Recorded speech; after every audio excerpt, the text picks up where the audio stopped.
Trevor's was even worse that he didn't even understand the concept of what he was trying to accomplish.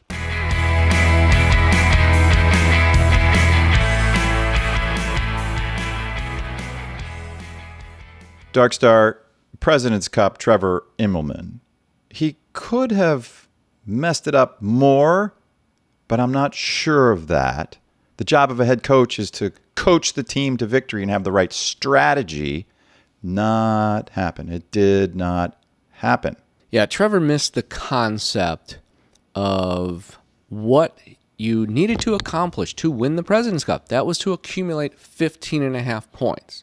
So a quick summary here. What Trevor did, and he lost the President's Cup really in the first 2 days and turned it into a snooze fest. What Trevor did is he matched their number 1 versus his number 1, their 2 versus his 2, which, Trevor, it made you an underdog in every single match, the first 10 matches. You were down 8-2. You were lucky to have accumulated 2 points. You should have been down 10-0 if the board would have went chalk. So we're in NFL college football season, and I see this every weekend. These $1 million gym teachers make a mistake and cost their team a game. And Trevor's was even worse that he didn't even understand the concept of what he was trying to accomplish. So they laid out a roadmap for him. In 2013 through 2015, they switched the format. They got rid of 4 points in the President's Cup. Why? Well, because the internationals don't have the depth. So, Treasure, they told you don't have the depth. You're not going to win all 30 points. You know, there's a great scene in Moneyball where in the garage, Jonah Hill tells Brad Pitt, baseball thinking is archaic, it's medieval. You shouldn't be thinking about buying players. You should be thinking about buying victories. And you obtain victories by getting more runs than your opponent. You needed to figure out a way, by hook or by crook, to get those 15.5 points. Okay? So, Pete, I'm going to point at you. Would you rather lose a match 8-7 and win a match 1 up, or lose 2 matches 2 down? I'd like to win a point. Yeah, you need to get a point. You need to get some runs. So if we look at the board here, and we're just going to go right in and look at the board, because the very first match that Trevor did set the tone. And remember, this is not like the Ryder Cup. You actually go, Davis has to throw out a team, then you get to match it. You know, in the Ryder Cup, you make a lineup, like you're a baseball manager going with your leadoff through your 9th hitter. You know, so Trevor's got the ability to manipulate the system to give himself an advantage in a couple of those matches. So if you look at the first match, he put Scott and Matsuyama against Chamblee and Schauffele. Now, Schauffele and Chamblee are obviously Davis Love. He feels that's their strongest team. They've been stars in these competitions. Scott's kind of at the tail end of his career. Matsuyama's not playing well. But more importantly than that, they're setting the tone. They're the leaders on your team. They're the only 2 guys that have won majors. They're the elder statesmen on your team. And, you know, it's going to set a bad tone. They got slaughtered 6-5. You should have just ended the President's Cup right there. So just to go into that match, what I would have done, I would have put my 2 Canadians out. Why? First of all, they're not really Canadians. Well, against who? Who did Davis offer first? So Davis offered Chamblee and Schauffele, his top team, right? Right. And Matsuyama and Scott are going to get killed, and they did get killed. So the point is, that's not a point that Trevor should have been trying to obtain, okay? Right. If he gets that point, that's gravy. You know what I'm saying? You're not going to get that point. So to go back to the overall... Send out your bench warmers to get crushed. It's the point you're going to lose anyway. Right. But this is not Alabama versus Tulsa in NCAA football. These are still the top 70 golfers in the world, okay? Mm-hmm. Yeah, they have a chance. The bench warmers have a chance. Well, not only this, but... Yeah, you're giving away the point on purpose so that you can win a point somewhere else. Correct. Like I said, you'd rather win a point and lose a point than lose 2 close matches. So, and in fact, I'm going to do a quick aside here. The way Scottie Scheffler played and the way Munoz came on as a star for the Internationals really had a very good chance of playing. Scottie Scheffler, I think, went 0-3-1. I didn't really watch the President's Cup. I'm just sort of analyzing Trevor here. I like Dark Star, but I thought, correct me if I'm wrong, I thought that only the live players were unmotivated and wouldn't put out their best effort because of all the money. But it sounds like Scotty just phoned it in. Well, Scotty may have been a little unmotivated since he didn't win the President's Cup. Excuse me, since he didn't win the FedEx Cup, and he clearly was the best player and didn't get the big bonus. Well, he only lost the FedEx Cup because Rory's the guy that doesn't care about money. All right, we went over that episode. Clearly. Clearly. All right, quick aside. Back to the President's Cup here, though. So you put out the two Canadians. Why? Number one, they're really not Canadian. They played golf at Kent State. They know each other. They played on the same golf team in college.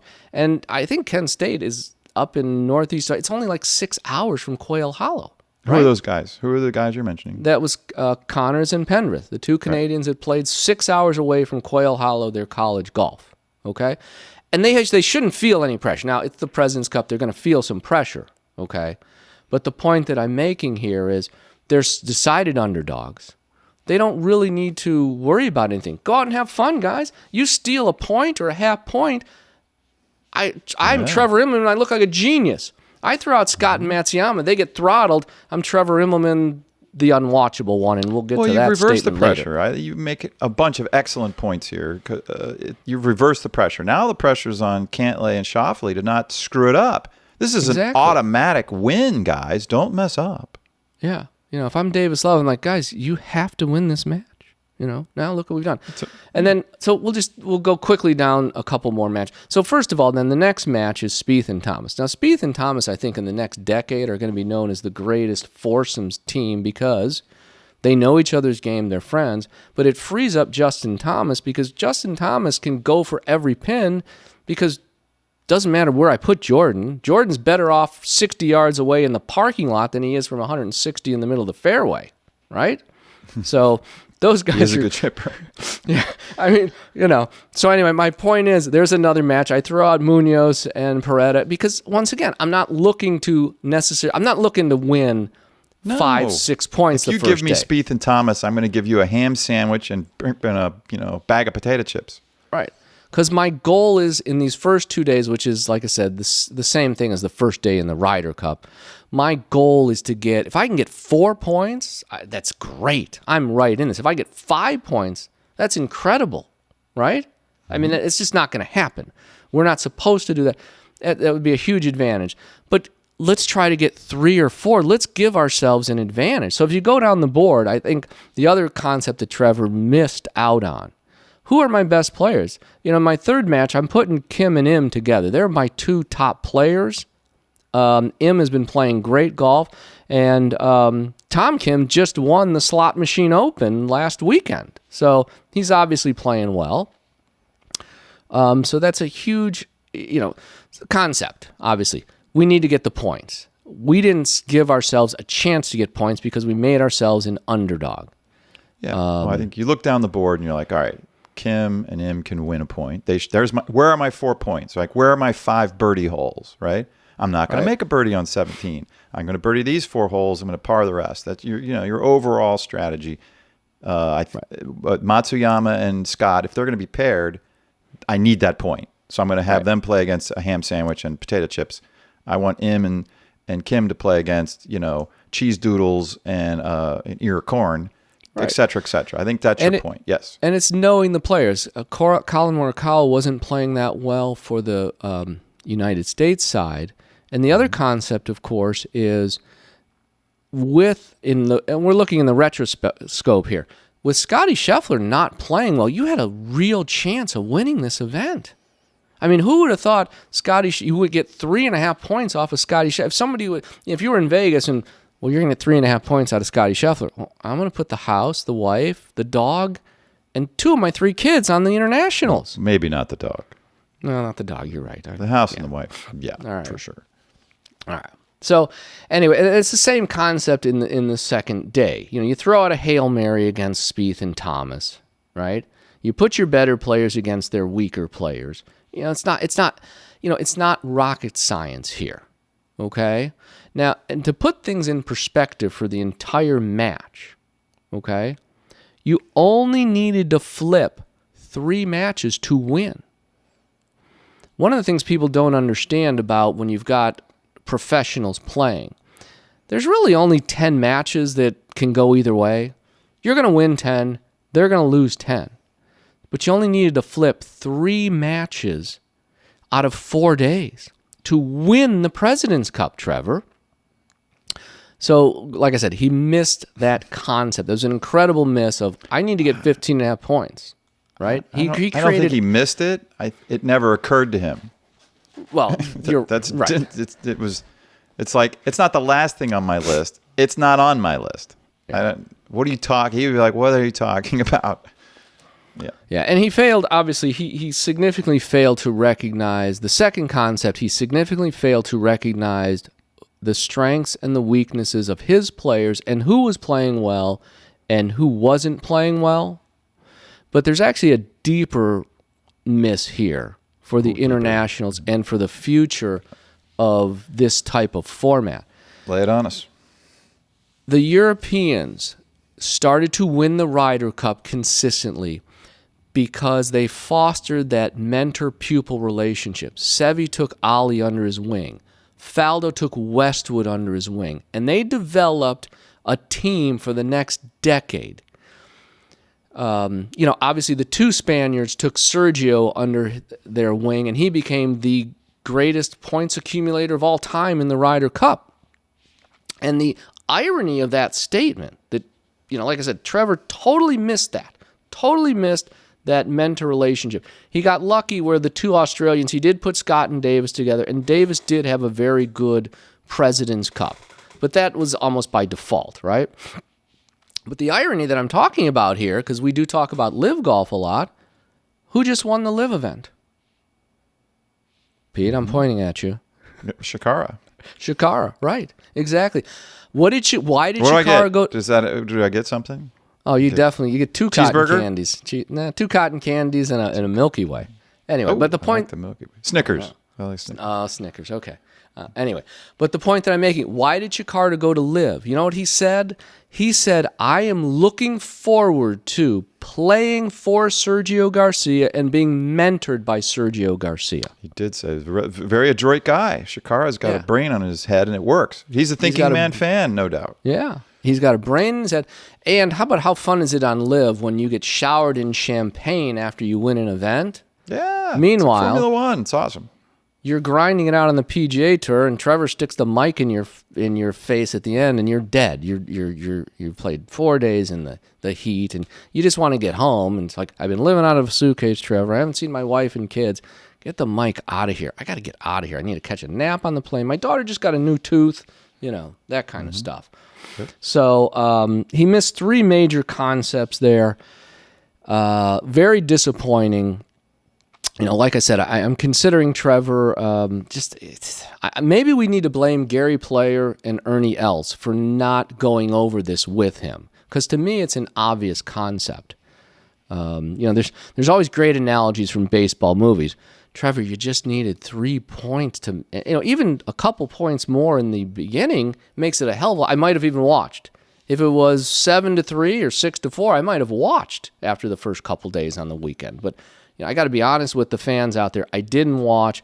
We'll probably put up the pairings, in the show, in the graphics here at some points. But that was pretty brutal to even look at that. So this wasn't a President's Cup's recap, right? This was just talking about, Trevor's lack of acumen made the President's Cup even worse. And this is where I know you're more of a little bit of a conspiracy theorist than I am. Did he just try to make it an entertainment product? Because remember, this is the PGA Tour's second biggest event next to the Players' Championship, right? They're always inferring they own the majors, but they don't, okay? And I got to be honest, this thought just popped into my head. This is why I brought that up. This is off the cuff. This is not on any of the notes or the screens here. A couple days ago, they mentioned the status rankings, the new status rankings. And B-Team, this is going to floor you because I know you haven't seen this yet. The number 1 way to accumulate status is to win the PGA Championship or the U.S. Open. Guess what the number 2 most important criteria is to gain status on the PGA Tour coming up. Who just came out with this? OWGR? No. This is the PGA Tour. They're ranking status for getting into events. For their own events? For their own events, yeah. Not the majors. So just the PGA Tour exhibitions that this leads that fall into between the majors. Right, this leads into your majors, but right. So PGA Championship is first. PGA Championship, U.S. Open is first combined. Tied, okay. Okay. And the second one would be the Players Championship, I would think. Yeah. God, you are sharp. Now that is a steak sandwich, if not an absolute fillet. Now, if that's not the biggest insult to the rest of the golfing world that they put, and the Masters is third and the Open is fourth, you're putting the Players Champ. If that just doesn't go there in the tank for themselves and not for what's best for golf, I don't know what else does. Well, 100%. I mean, that's insane. 100%. They have desperately wanted their own major forever. Yeah, but that's ridiculous. Trying to get this Players Championship to be that, and it's not. No, it's not. It doesn't have the history. It doesn't quite have the golf course, although it is not bad. I don't know what the missing ingredient is necessarily. I have to think about it. But the problem is now you've moved it back to it's in southern Georgia in March, right? I mean, there's the a weather way to there do it. was. I don't know. I'd have to noodle through it. There's a reason that it's missing something. It's I don't know what it is, but there's something. Yeah. No. So. Let me ask you this. I think that. Well, finish your point. Then I want to ask you something about. Well, now I'm going to move on to a couple things about Trevor. Let me ask you. Let's make this point first. Yeah, go ahead. What do you want to go to next, so you don't lose your place? I want to talk about Trevor's prowess as an announcer. Okay, Trevor the unwatchable. I got Trevor the unwatchable one. Yeah, I got you. Right. It's like Jimmy the Arm, Bobby the Fish, Trevor the unwatchable. Yeah. Yeah. Well, go ahead. Tell me about Trevor the unwatchable.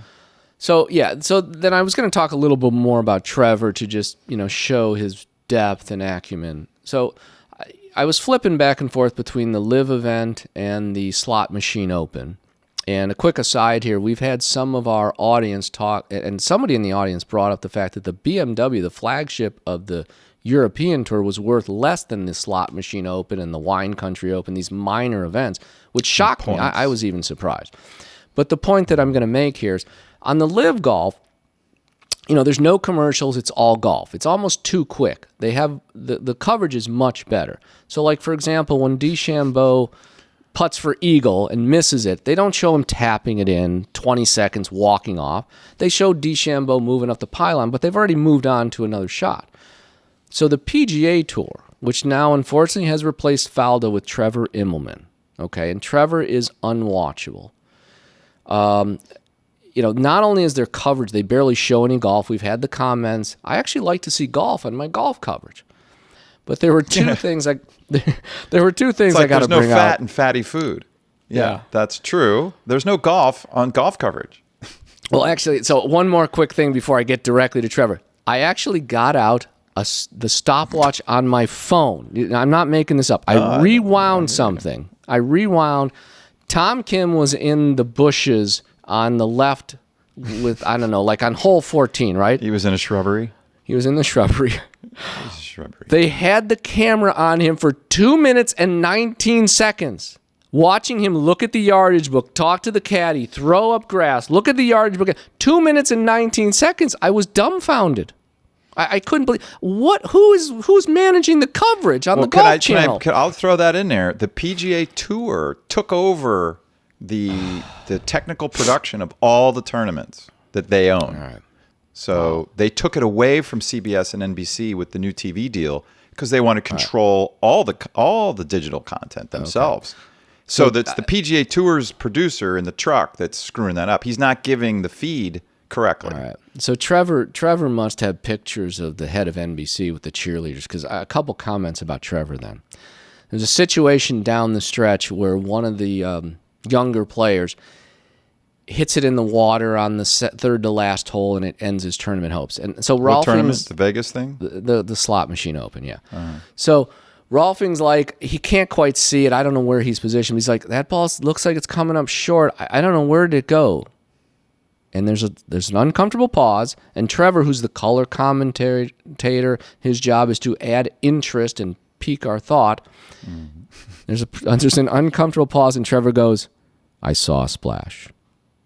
Then there's another uncomfortable pause, and Rolfing has to step in and like, well, he can't come up short there, and no, once again, no comment from Trevor. It's like, Trevor, did he hit it fat? Did he make a mistake? Give me something. Was it the pressure? What would Johnny have said? What would Miller have said? Well, Miller would have ripped him completely. Yeah. He said, you can't make that mistake. Right. Is it the caddy? Did the caddy give him the wrong yardage? Did he hit it? Did he choke by hitting it fat? Miller would have said something like that for sure. Yeah. Okay. Did Rolfing say it was? Did it sound fat? I mean, that they didn't. The coverage is so bad. Literally, they were showing at the tower camera, and he's 200 yards away, so you couldn't tell. You couldn't hear or tell. Yeah, what a big moment to not have anything interesting to say about it. Not have a camera in the fairway for that shot. Well, if he makes eagle, by the way, if he makes eagle there, he would have been tied for the lead, I'm pretty sure. Well, that's a production problem. But if you're just watching at home, it's what happened? Just what you said. Was it the wrong club? Was it the wrong strategy? Was it it was too close? He should have never been trying. He should have been hitting farther left or right, whatever. Yeah, you can't take on the water in that situation. You're getting no depth from Trevor at all. But the more glaring one is, I think Trevor's his name a good player. He could have told you at least what he would have done. Yeah, what would you have done, Trevor? I might have been interested in that. You're right, exactly. He did win a major, so he won the Masters. I mean, he was a top player. But the more glaring one, and I'm going to get to this. You have a local kid. I think his first name's Taylor. His last name's Montgomery. He's a local kid, plays at UNLV, grew up in Las Vegas. So of course they're going to show him putting out on 18, right? Mm-hmm. And the PGA. They get lucky. Not only he doesn't putt out, he drains a 20-footer on 18 for birdie. This is like production heaven, right? Rolfing tees up Trevor with, "Hey, Montgomery, the local kid, what do you think of him, Trevor?" "He's a really good player. He's going to be someone to look out for." I was like, Trevor, nice color commentary. Way to give me the depth. You must have researched that forever. I mean, does he putt and chip like Luke Donald when Luke Donald was number one in the world? Can he outdrive DeChambeau? Give me something, Trevor. I mean, the high school golf coach from just about anywhere could have said something interesting in that. It got to the point where I'm watching it in just the sheer utter, that amazement of can he really be this bad? He can't be this bad. And there's been some real turkeys that have tried to do color. As I always say, it's like sometimes you're watching a movie, it's so bad, you want to see the ending just in the morbid curiosity of what the hell are they going to do next? Absolutely, and that's what it's like with Trevor. Maybe that's their game plan. It's like X Factor or American Idol. They only show you the superstars have talent, and then they show you the crazy people who have zero talent because people like to watch them crash and burn. But in golf, that's just boring. The audience isn't interested in Trevor crashing and burning, giving commentary. Yeah, that's not not good. Well, he maybe won't make it. Are you making a prediction? They don't keep bad announcers for very long. That's not the tradition. He's going to be around till one of two things is going to happen. The Golf Channel has the possibility of totally imploding with all the streaming services, the live golf. You know what I'm saying? Oh, so they may keep him around until they're going to decide if they're going to implode or not. And this leads me into teasing a future episode because we're coming up to a hard stop again. Brandel's off the rails, and I used to love Brandel. Brandel was the absolute, he was the voice of reason there, and now he's off the rails. He gave a very reasoned opinion. Yeah. He did. He used very logical, to do that. Very reasoned. I don't know why this live thing has got him off the rails. Something went well. My theory as a I guess a sales and business development professional is so I get paid to read people, right? So my theory is that it has nothing to do with live. That's just a place for him to vent. Something went terribly wrong in his life. Pick a year. We haven't put our fingers on it. Somewhere in the last 3 years, 5 years, 2 years, something. And it could have been the straw that broke the camel's back. It might have been accumulating. That's probably what happened. Or it could have been something so dramatic that I think it's accumulation. And then something happened, and now Liv and Phil Mickelson represent something to his point of view. Well, to Brandel's worldview that just I can't he just can't stand to be in the same space as a guy like Phil Mickelson. Because Phil I hope you're represents wrong. what he wanted to be and is not. Right. I hope you're wrong. I like Brandel. You like to see people go off the rails. He has mentioned talking point. Live guys using talking points a few times, and we'll talk more about this in a show. But I hope he's the one that actually has had the talking points forced down his throat, and he has to do this. And I hope he has not had any tragedy in that show. Life. And we're gonna go in the Brandel show. We weren't gonna do any show about Brandel Chamblee. I don't think too many people really care. But it's interesting to us because of this, because he is now an example of how things can go terribly wrong for a professional person, and it shows up in their work in a big-time way. And that is what's happening probably. Now, just to tease that show and then we're out, there's two possibilities. Either it's all shtick, meaning Brandel, he's a professional announcer. He doesn't care one way or another about LIV, PGA Tour. Only his bosses and the network and the position of the Golf Channel say, look, you've got to be finding everything bad to say about that other tour to diminish it. That we need you to do that. We're paying you to do that. Okay, fine. I'm a professional. You want me to do that? Fine. And I don't care, but that's what I'm going to do. That's possibility A. Possibility B includes A, because definitely NBC wants to diminish LIV because of the TV revenue that they've already got invested in the PGA Tour. But now Brandel in option B is a willing co-conspirator. He feels just as animated and hates LIV and what it stands for, and Phil Mickelson as the face man of that so much personally that he's happy to go out of his way and above and beyond. Like NBC's like, well, we didn't need to go that far. But he's like over the top every chance he gets. And he says things now that are really just not reasonable. He's gone way past the boundaries where logic and reason exist and gone to say things that are silly. Just outright silly. So, and we'll point all those out in that episode because I guess I'm giving it away, that the likelihood is that it's B. I don't think it's all a put on. I think he actually does personally have a problem with the concept of LIV and Phil Mickelson for whatever reasons. Why would anybody be that bitter? Think Limitless, the movie. There's no reason for you to be this bitter and angry. I never did anything to you personally, but that's where he is. Yeah. And you're wishing I'd blow my brains out, but my existence shouldn't make you this upset. What is it? That's none of your business. Something wrong in law school? How do you know I'm in law school? He is in a bad place for whatever reason, and it's a shame. We'll have other things on the rankings, and otherwise. And actually, I was just thinking, I don't know if this gets in or edited out. At some point in the next couple months, I'm going to make up my own system for the handicap system for match play for all of us out there who just enjoy golf at our local new handicap system track. For amateurs? Well, not let's copy Scotland. Let's start there. Yeah, a handicap system for match play because the strokes are magnified by a zillion points.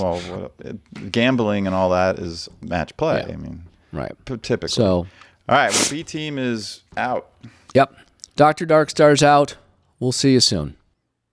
That's all for this video. For Dr. Darkstar and me, thanks for watching.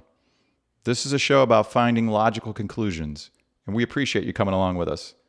We'll be adding episodes as fast as we can. There's certainly no shortage of things going on in this world.